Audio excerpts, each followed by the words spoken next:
Regional parties, Tipra मोथा हो, हमारा AGP हो, हम लोगों को टाइम टू टाइम बैठकर डिस्कस करना चाहिए, क्योंकि नॉर्थ ईस्ट में जो भी हो रहा है, आप मणिपुर में देख लीजिए या फिर बॉर्डर डिस्प्यूट्स देख लीजिए, या मेरे त्रिपुरा में जो भाषा के लिए जो सीबीएसई के लिए प्रॉब्लम हो रहा है, तो हमें अपने लोकल इश्यूज में हमेशा बैठकर एक कम्युनिकेशन रखना चाहिए, बात करना चाहिए।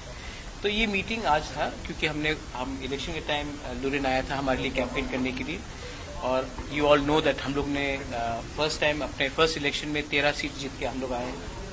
तो मैं भी इनका धन्यवाद करना चाहता था। आज कॉटन कॉलेज में प्रोग्राम भी था, तो उसके बाद हम लोग मिले हैं और हम लोग ने वेरियस बात में डिस्कशन किया है कि कैसे इंडिजिनस लोगों को नॉर्थ ईस्ट में प्रोटेक्ट किया जाए, और हमारा कॉन्स्टिट्यूशनल राइट्स, हम जो गवर्नमेंट ऑफ इंडिया जो कमिटमेंट्स दिया था, जैसे कि क्लॉज 6 आसाम में हो, हमारे त्रिपुरा में हमारा लैंड राइट्स, इकोनॉमिक राइट्स, तो उसके बारे में हम लोग ने बात किया और अच्छे तरीके से बात हुआ, पॉजिटिव बात हुआ। 2024 बहुत लंबा टाइम है, उसके पहले और बहुत जगह में इलेक्शन है, मिजोरम में भी इलेक्शन है, छत्तीसगढ़ में है, मध्य प्रदेश में है, राजस्थान में है, और जहां रहा मेरा बात, मैंने पहले से बहुत क्लियर रखा है कि मैं अपने इंडिजिनस लोगों के लिए फाइट कर रहा हूं, और जब तक हमारे इंडिजिनस लोगों को हमारा जो डिमांड है ग्रेटर त्रिपुरा लैंड का, कॉन्स्टिट्यूशनल सोल्यूशन का नहीं मिलेगा, तब तक हम लोग अपना इंडिपेंडेंट लाइन लेकर रहेंगे।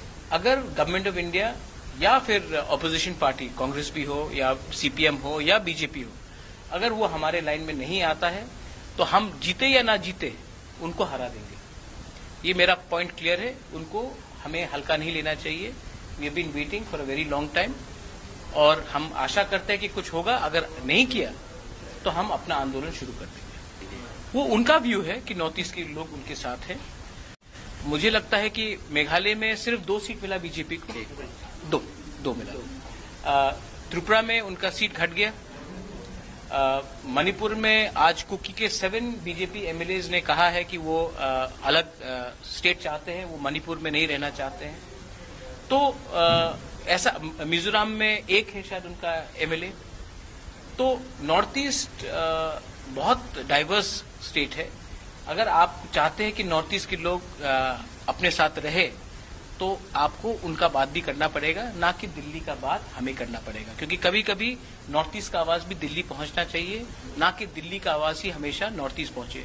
ये सिर्फ हेमंत दा के लिए नहीं है, ये कांग्रेस के लिए भी है, ये हर नेशनल पार्टी के लिए है, तृणमूल कांग्रेस के लिए है, आम आदमी पार्टी के लिए है।